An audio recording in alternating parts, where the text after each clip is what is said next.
Yeah, so another situation we saw both of these players on yesterday wasn't a rematch like Kyle versus Keith. However, saw these guys yesterday. A little different outcomes for each of them. James took a loss in round 3 to Joseph Agarte, the number 1 seed in Swiss today, whereas Chongjun came on stream in round 7 against Jeremy Rodriguez and really.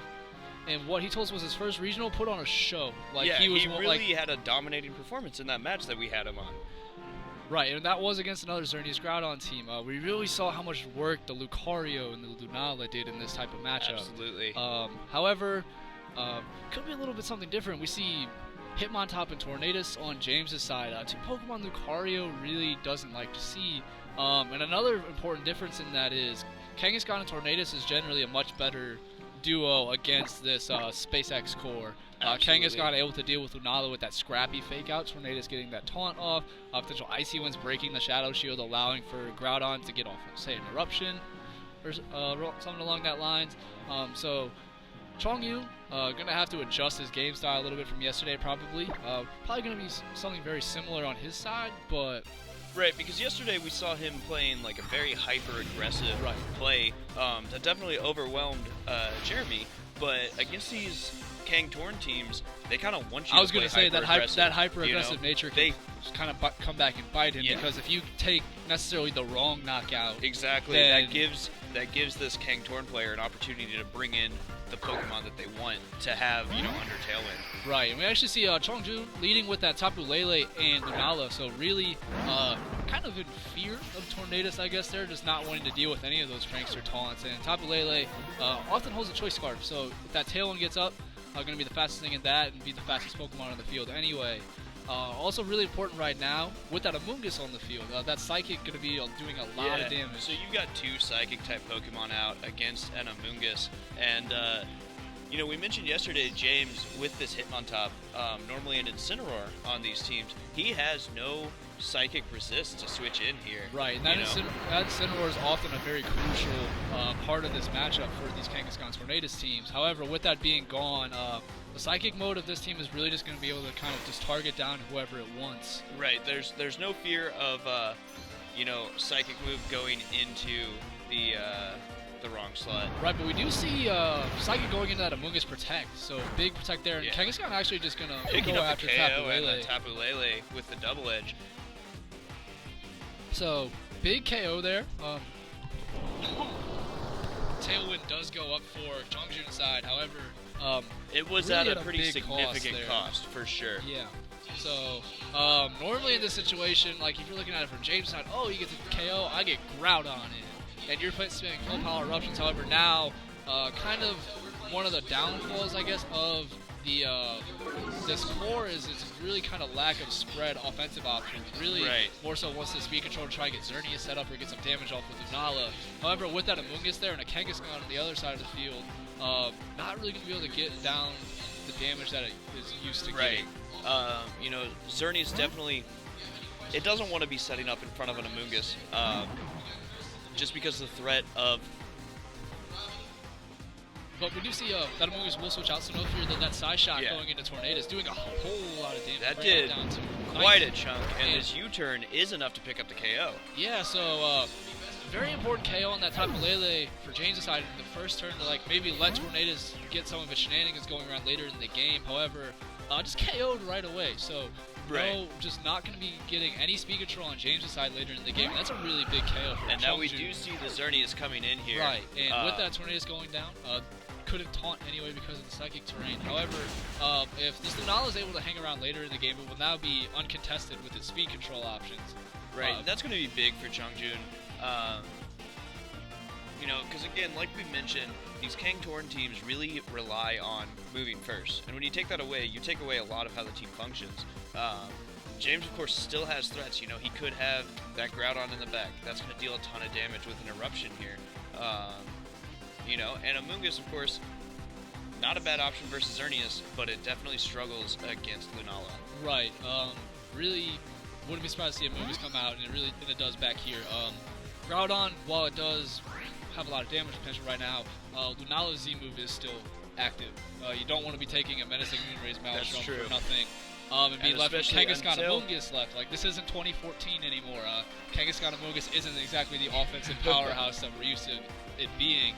So, really just kind of have to slow the game down now. Moon's going to have to try and buy some turns, get out of this tailwind, maybe get us something to sleep to allow that Groudon to come in and start getting some eruptions off. Right. Or allow that Xerneas to get a Geomancy off, because right now, with Xerneas and Lunala in the field, Lunala can be threatening that big side shock into Amoonguss.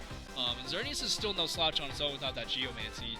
So either slot being threatened with a KO here. We see Psyshock. So we do see go after Psyshock Amoonguss. into the Amoonguss, but it is the Focus Sash variant. Yeah, big, but Chongjun, but yeah, Chongjun, like I was saying, not falling for right. it. Doesn't feel the need to set up a Geomancy right here. Wants to make sure that Amoonguss is gone to remove that threat.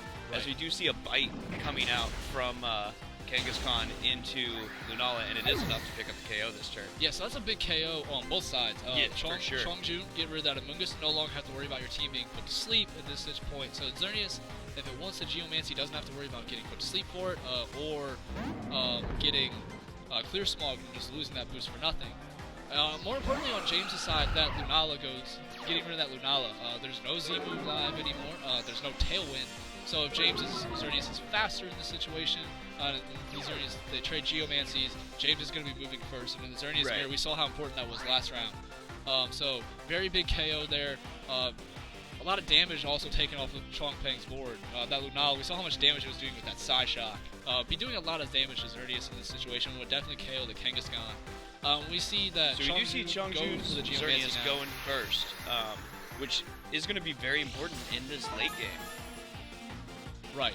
So going first because the tailwind set up. Be really interesting to see what the Incineroar on Chongjun's side goes for here. A Flare Blitz probably is going to KO that Kangaskhan. However, he could go to try and win the War of Attrition here with something like Snarl, weakening the opposing Xerneas. However, it is the Flare Blitz this turn, so wanting to make sure that Kangaskhan is off the field.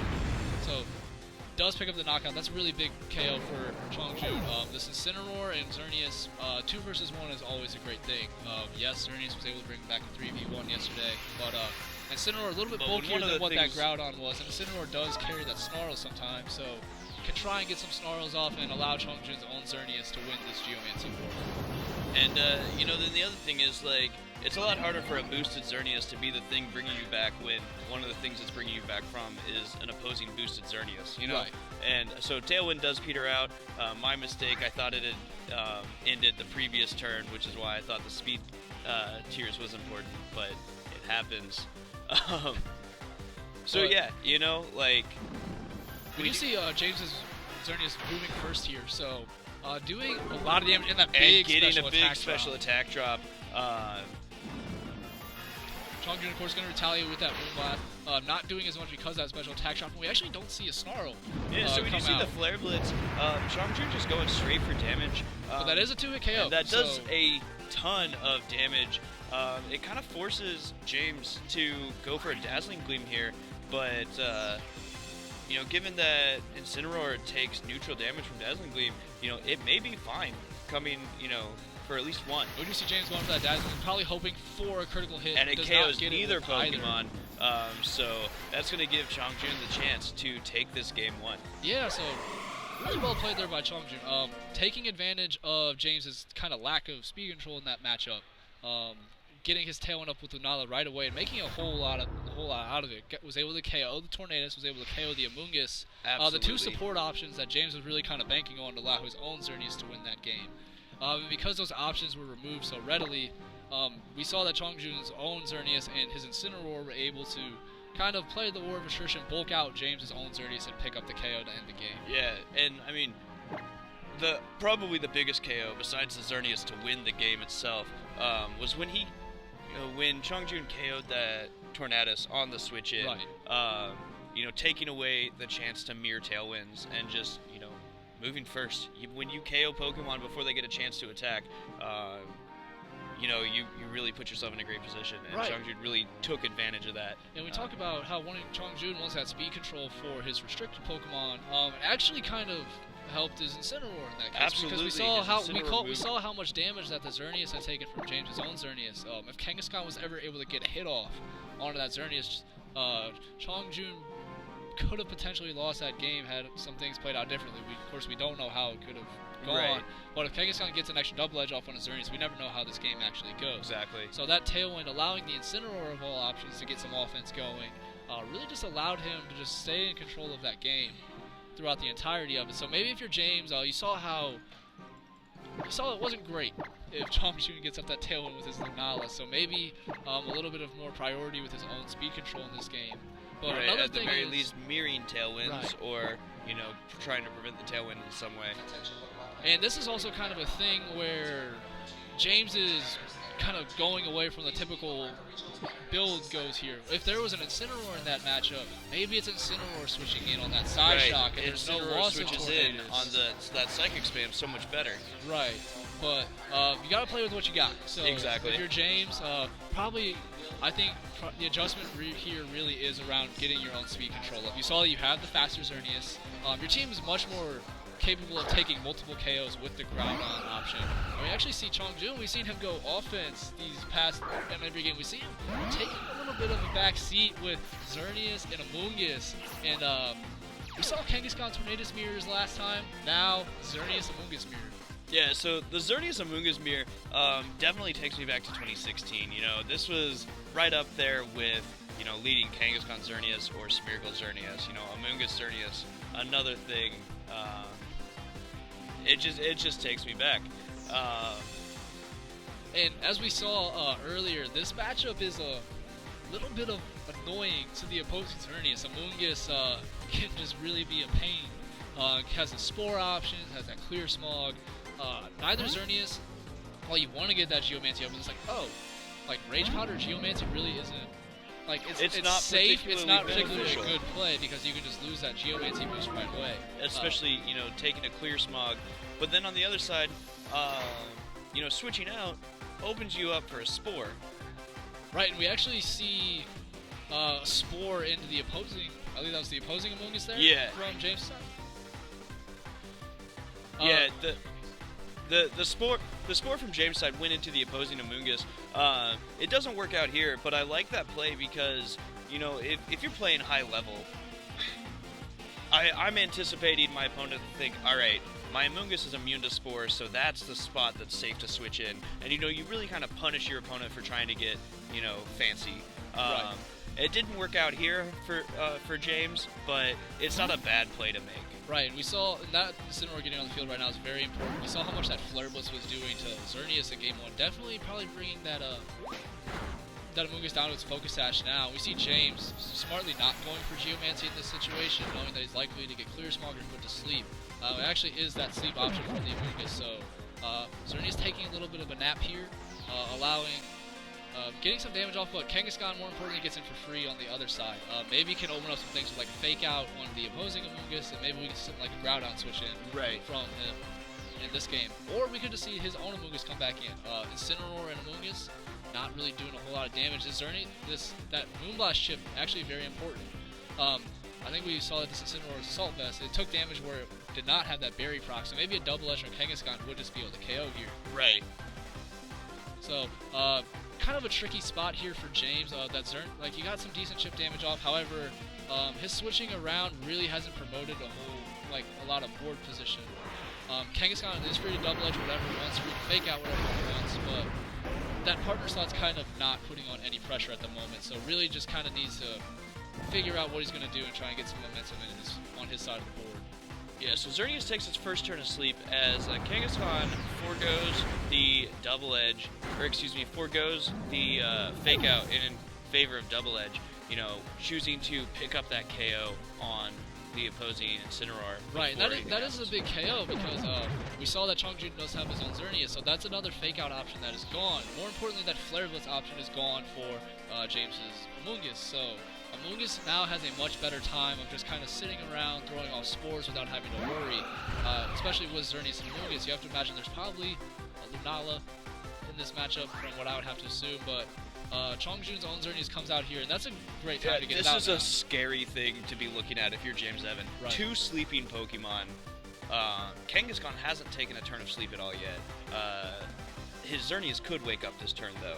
Right. But like two sleeping Pokemon and a Xerneas that can boost right now. Right. Horrifying. Right. You And know? while that KO on James' side is big, now with taking those KOs, he kind of fell victim to what we were talking about with the Mungus. You have all this leniency to, like, I want to target down the partner slot. Mungus has now put 2 Pokemon to sleep, and we actually see a hard switch out for what I imagine is probably going to be a Lunala.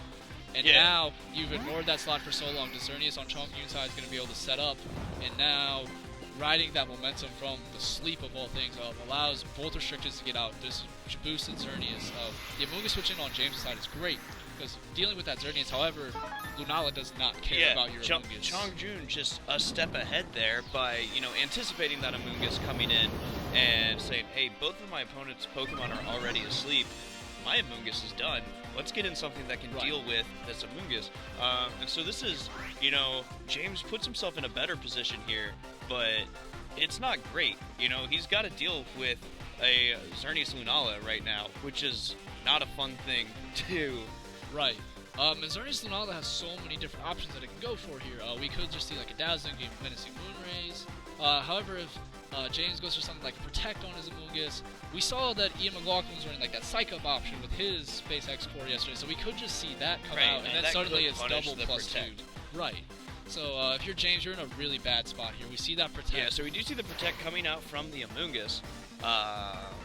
As Dazzling Gleam comes out, I like this from Chongjun, because that's just free damage, and it breaks a Focus Sash if there's not a Protect.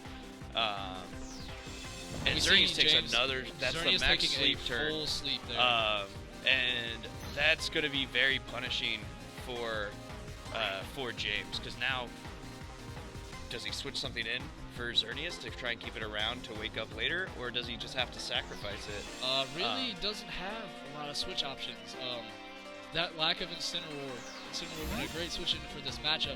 Without having it, really just doesn't have as much pivot that this team is used to having. Kangaskhan coming in, Xerneas getting a nice Protect here, however, still doesn't have a Geomancy boost off. Right. So trying to find that's not really going to be, it's going to be very difficult to get that off. And with Xerneas just firing Dazzling Gleams off here, it's probably going to be close to picking up KO on this Kangaskhan. It does pick up the KO.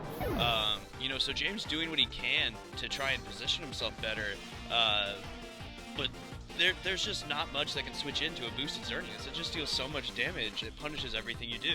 Right. And Chongjun just really played this game perfectly. Capitalizing off of the Amoonguss on his team, knowing that, not just capitalizing on some James's aggressive nature. James kind of took the initiative to try and KO the Amoonguss slot and deal with Amoonguss later. Right. Chongjun punishing that with Spores, allowing his Xerneas to get set up, and capitalizing off that, knowing his Amoonguss' work was done, most importantly. Like, most people are like, oh, I put a couple things to sleep. Let me just keep it out here and just cook Rage Powder next to my Xerneas. Chongjun realizing that, that's it's great that you can do that. He realized that it's not what I need. I need my Lunala out on the field to match I need his to Amoonguss. threaten that Amoonguss, and that way it can't prevent my Xerneas. Right, and he made the perfect switch at the perfect time, and then was just able to just steamroll the rest of the game. Really just doing what SpaceX kind of does best. It gets the Xerneas set up. Gets in position, and then just really punishes everything that the opponent tries to do. So this Amoonguss is in Tailwind now. I do not believe it will be faster than Lunala regardless, and without that, right, it seems kind of done. We've seen a lot of comebacks from the sides that are down 3 or 4 to 1, but Amoonguss is not the one that's going to be doing it. So and what a showing by Chongjun, though. Again, a very dominating performance, honestly.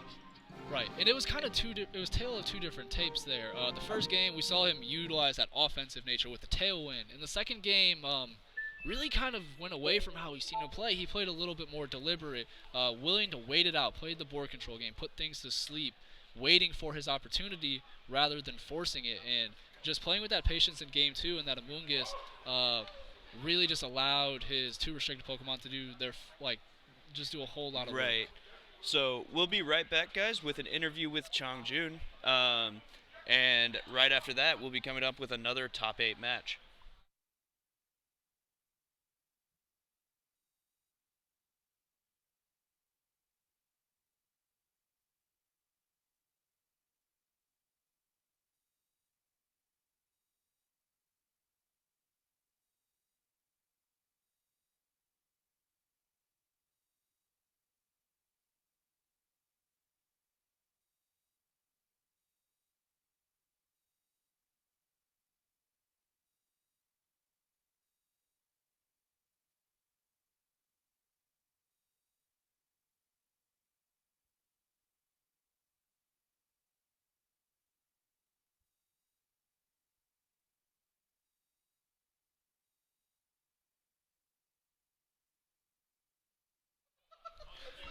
All right, Pokemon fans, I am joined at the desk by Chongjun Peng, who has just qualified for the top four at the Knoxville Regional Championships. You said yesterday this is your first regional. Yeah, How does it feel for this to be your first regional and to be doing so well right now? so exciting and I'm a little nervous for the top cut. I also practice for this matchup Yeah. a lot. Yeah. So what was we saw your game plan, in game one was to utilize that psychic spam. Um, do you think that James's lack of an Incineroar, which is pretty common on that team archetype, helped you out there?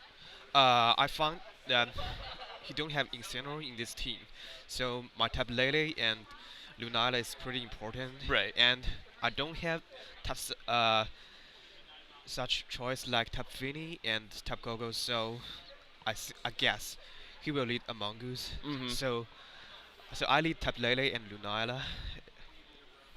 It seems Yeah, good. Yeah. and that worked out really well for you. But you were able to KO his Tornadus to prevent Tailwind, Yeah. and just really push your advantage. So then in game two, yesterday when we saw you on stream, you were playing very, very aggressive, hyper offense. Yeah. And in game one, you kind of did the same thing with that psychic spam. But then game two, you kind of stepped back a little bit with the Xerneas Amoonguss lead. So why did you make that change? And then also, what were you thinking when you led with Xerneas Amoonguss and you also saw James lead with the same thing? I think I must make some change since I win the game one, Mm-hmm. and I prepare many different strategy to this matchup. So I lead Among Us and Shirlias and try to Geomancy at first, when I see he also lead Among Us and Shirlias, I know I need to control the position of the Shirlias. Right. Yeah. Yeah, and you did that very well with your switches and everything, and then eventually got yourself in a position. Um, Yeah. Thank you. yeah, so that was a really well played game. Do you have anything you want to say to the viewers? Anybody who helped you out? Any shout outs before we let you go? No matter what to say, I will fight All right. for you. Well, it's been awesome having you. Thanks for talking with us, and